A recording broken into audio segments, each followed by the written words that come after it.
From the Heritage Foundation, I'm Tim Descher, and this is Heritage Explains.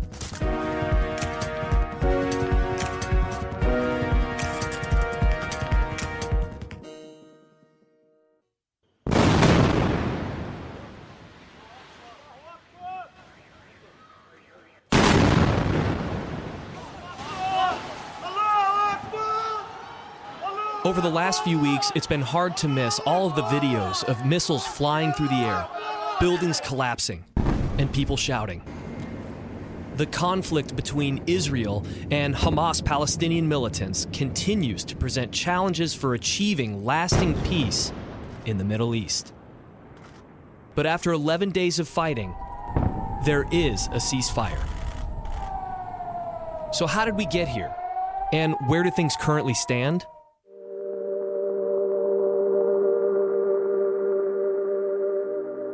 Well, in an effort to manipulate ongoing anti-Israeli riots, the Islamist terrorist organization that controls Gaza, Hamas, used this as a pretext to launch more than 4,000 long-range rockets at Israeli communities.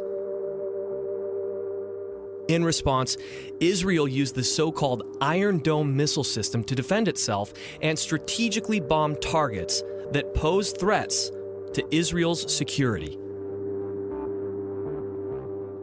However, on May 20th, the Israeli Prime Minister's office announced a ceasefire that, as of this recording, still holds. While this conflict has severely disrupted the region, the aftermath outside of the Middle East is also devastating, especially to our Jewish brothers and sisters around the world. What are you waiting for? Jihad is responsibility on you. Wipe out that Zionist entity. How dare they? Occupy How dare they? How dare they? And we've got no honor in you. The Muslim youth here, we, the Muslims in the West, we are with you. We make dua for you. Make jihad fi sabilillah. Remove the Zionists. You have these armies and tanks. What for? Remove them, and we'll make dua for you, inshallah, very soon. That audio is taken from a pro-Hamas rally, calling for jihad and genocide against Israel.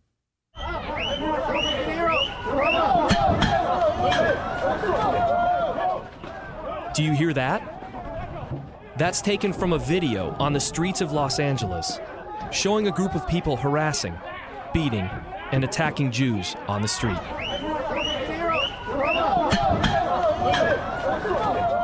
It's horrifying.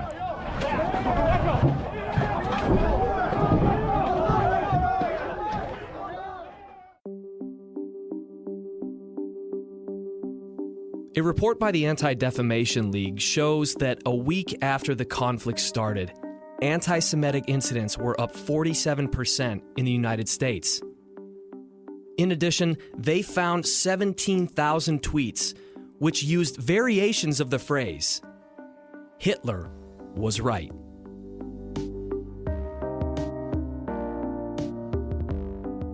If you've listened to Explains for a while, you know this isn't the first episode we've done on the rise of anti-Semitism. It's not just a threat to the Jewish way of life. It's a threat to all of us. So where is all of this going to end up? Ellie Cohanim joins us with a fresh perspective. She's the former Deputy Special Envoy to monitor and combat anti-Semitism at the U.S. State Department. She stood at the front lines and pushed back against anti-Semitism at the highest level. Now she's a visiting fellow at the Independent Women's Forum and a friend of the Heritage Foundation. This week, she explains.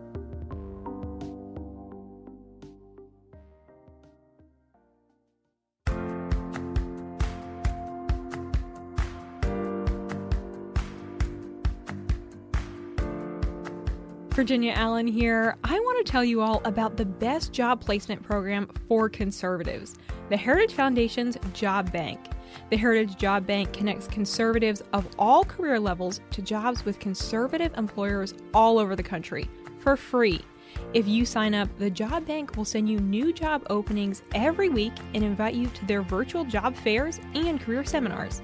The Job Bank team also offers one-on-one career consultation. Signing up is easy. Just go to heritage.org/jobbank and click on Register Today. Ellie, we did our best to set the stage in the opening portion of this episode, kind of just giving a timeline of the events that have led to where we are now. But I just wanted to give you a chance to do your own stage setting. So for this conflict, as we're going to call it, we're not going to call it a war, we'll call it a conflict.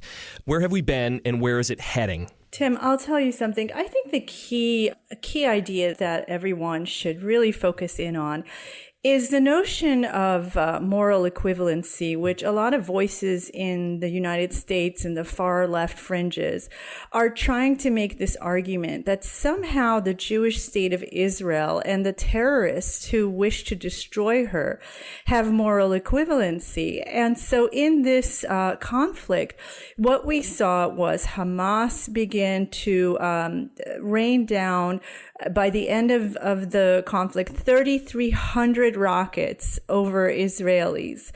And then you've got the Jewish state of Israel using mostly the Iron Dome system, which was 90% effective, according to the IDF, in protecting her citizens and her population centers. And so there's... So let me just stop you there. For the Iron Dome, and please remember where you left off, but I just want to clarify here. So the Iron Dome system, that is not offensive, that's defensive, correct? 100% right.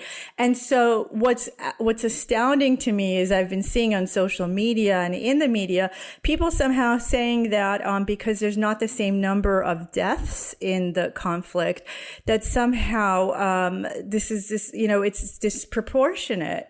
But like you said, because the Iron Dome is defensive, it defends Israeli citizens and population centers.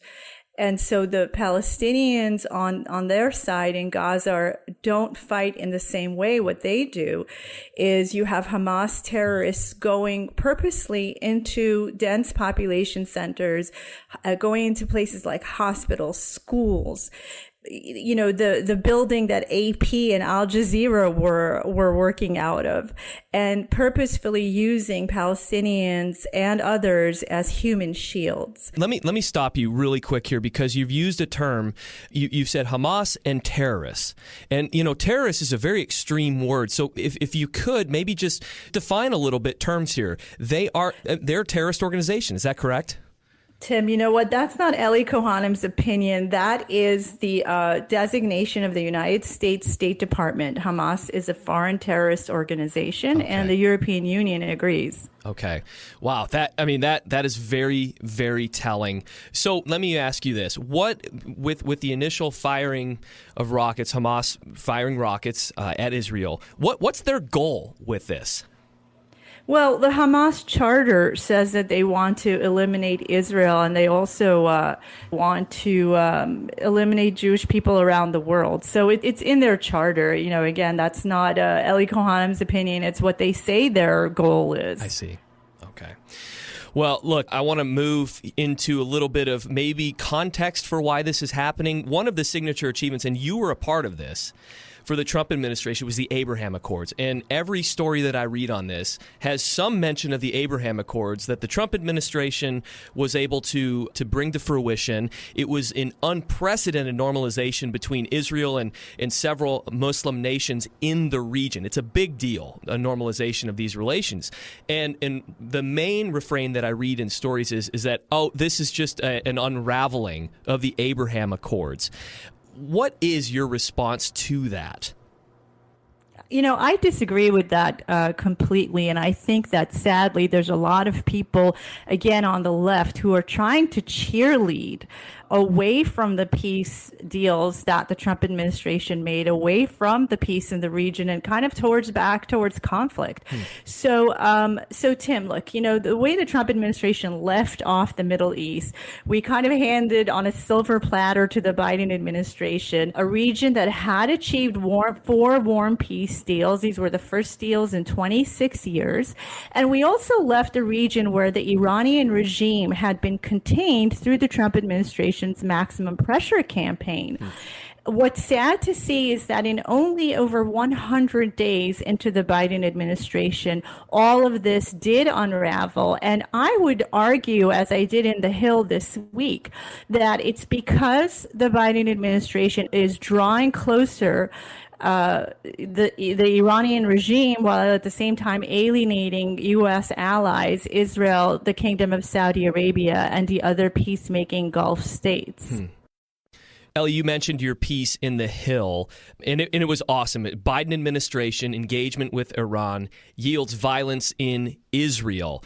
And I'm going to link to it in the show notes. But you had a great pull quote from that, and you mentioned Iran. You said, quote, "We are seeing the consequences of emboldening the world's greatest state sponsor of terrorism, Iran, in real time," end quote. You know, we hear a lot about who's funding this war. We heard, people asking President Biden if we're going to help Israel restock their rockets. And then we hear people say, well, Iran is going to help Hamas restock their rockets and munitions. So just talk a little bit more about Iran's role in this current conflict. Yeah, I'm happy to. And Tim, I think for people to understand, this conflict was not about big Israel versus little Hamas or little Gaza. This conflict was about little Israel versus big Iran. And the way that works is that the Iranian regime knows that they cannot have a straightforward military confrontation with Israel. So what the Iranian regime's strategy has been throughout the Middle East is to use its proxies to cause instability and cause bloodshed around the region so that they don't themselves enter into the military fray. And so in Israel, they are funding and training Hamas and Palestinian Islamic Jihad. The same is the case with Hezbollah in Lebanon and with the Houthis in Yemen, who are attacking Saudi Arabia. So when you look at the Middle East, what you find is that all the instability, the terrorism, all roads lead back to Tehran. Wow. I want to just kind of get into what I read right before I went to bed last night, which was there was a ceasefire that was reached. And when I hear that, I hear, oh, they have an agreement. So I'm wondering, is this something that we are satisfied with? There, a ceasefire, is the Biden administration involved in it? And, is it something that we support? The pattern has been that Hamas attacks Israel and Israel retaliates, and Israel wants to have the time and the space to really destroy Hamas's terror capability. They attacked this underground tunnel network that Hamas has, which they use to move people and arms and ammunition underground. And so Israel really kept saying that they weren't going to agree to ceasefire until they've had the time to really destroy some of Hamas's capability, so that that the Israelis don't find themselves under rocket attack again another month from now. And so I would have to believe that Israel did reach a point where they might be comfortable. But look, there was a lot of pressure from the Biden administration. We were hearing it in the last few days. President Biden did demand kind of Israel to agree to a ceasefire, and you can only hope that the Israelis achieved what they needed to militarily. I would say, though, that ultimately, for there to be a real peace between Israel and the Palestinians, they don't have a peace partner in a foreign terrorist organization like Hamas. Wow. I just keep thinking about the difference in response between a Trump administration and a Biden administration. I mean, it is so stark to me as somewhat of an outsider on an issue like this. I mean, you're really close to it, so you're probably way more sensitive than I am to this. Yeah, I mean, Tim, here's the thing. The Biden administration, again, they were handed a Middle East that was stable and that had achieved 4 peace deals in the region. And all they had to do was continue on that path. They need to be encouraging more and more Arab countries around Israel to accept the fact that there is a Jewish state in the region, and that this Jewish state is here to stay. Once the Arab countries, Israel's neighbors, understand that, it will only lead to more peace and also peaceful coexistence. It will lead to prosperity in the region. It's a win-win for everybody. And that's really the path that the Biden administration needs to be following. Unfortunately, what we're seeing is that they are engaging with the Iranian regime, and they're in essence talking about lifting sanctions on Iran, which will release billions of dollars in funding to the regime. Yeah. Ellie, you have an incredible thread on Twitter documenting some of the extreme rhetoric and demonstration of anti-Semitic response to this current conflict. And it's chilling, some of the things that you have posted. And I'm going to link to it in the show notes, if that's okay. But of course, I read some comments. And by the way, the late, great Rush Limbaugh used to talk about Twitter. He would refer to it as, if you ever want to feel like you're crawling through a sewer, read the comments on Twitter. So I kind of regret doing it. But at the same time, I'm not just seeing random people on Twitter supporting statements like this. I'm seeing now sitting members of the U.S. Congress coming out and parroting talking points from Hamas, various prominent members in the media, lots of people, celebrities coming to a place of almost anti-Semitic behavior. So I'm wondering, is this now officially normalized in our mainstream culture, anti-Semitism? Tim, what you're referring to is what we saw in Los Angeles on Tuesday night. There were Jewish, Iranian Americans, people of my own community, sitting outside a restaurant just having dinner.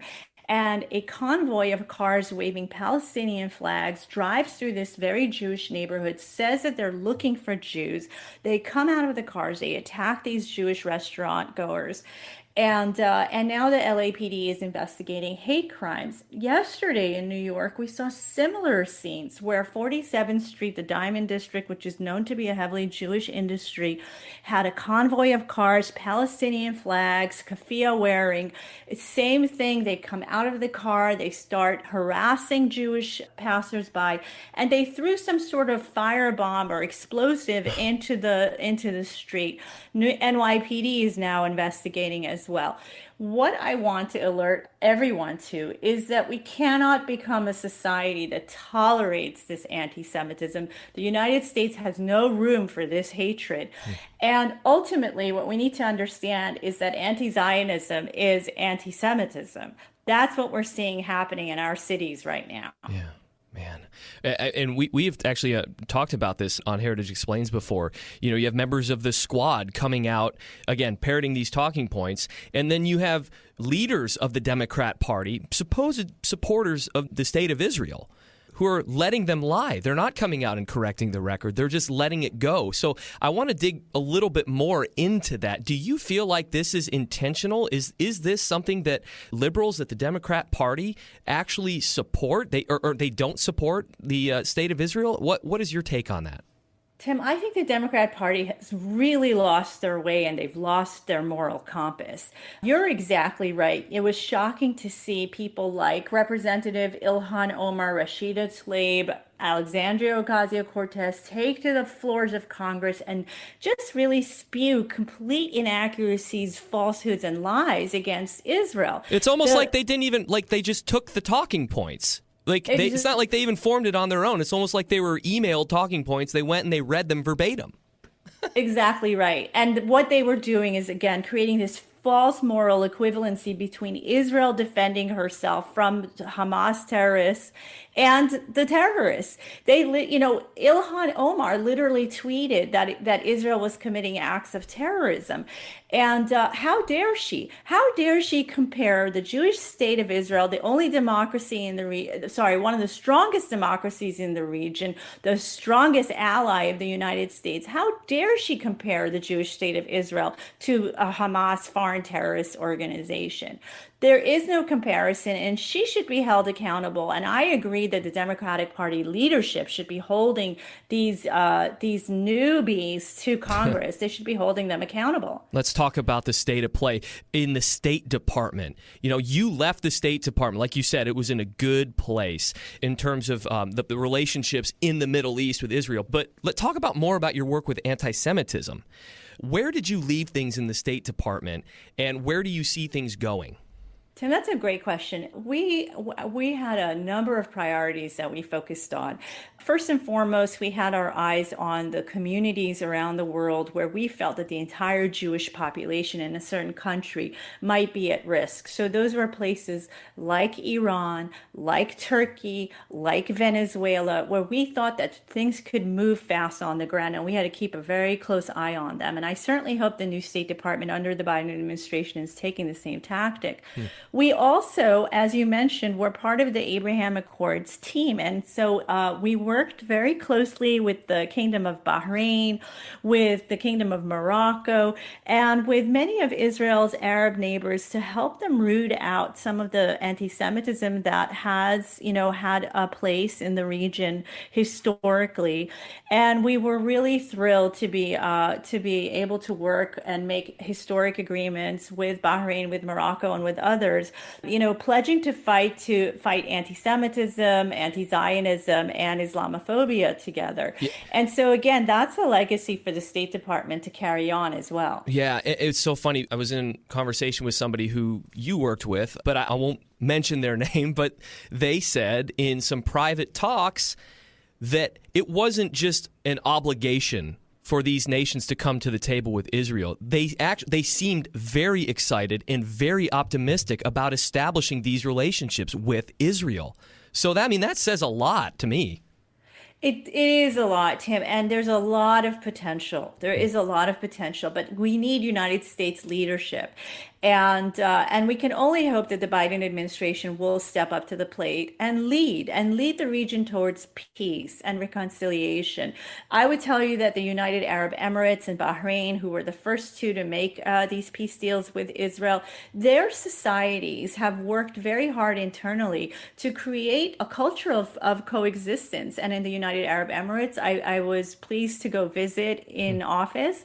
They have achieved that. There is true coexistence in the streets of the United Arab Emirates. The same with Bahrain. Bahrain has a Jewish community that dates back to the 1860s.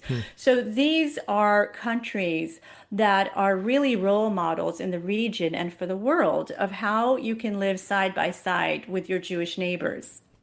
Ellie, I am so grateful for you doing this interview. I'm looking forward to keeping up with you, talking more in the future. So again, thank you so much. Thanks for having me on. I'd love to come back.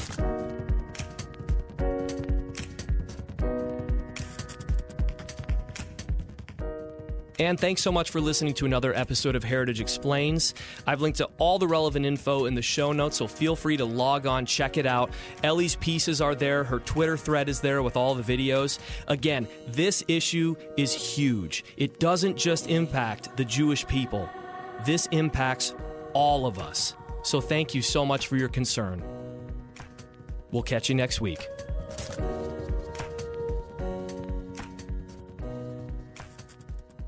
Heritage Explains is brought to you by more than 500,000 members of the Heritage Foundation. It is produced by Michelle Cordero and Tim Desher, with editing by John Popp.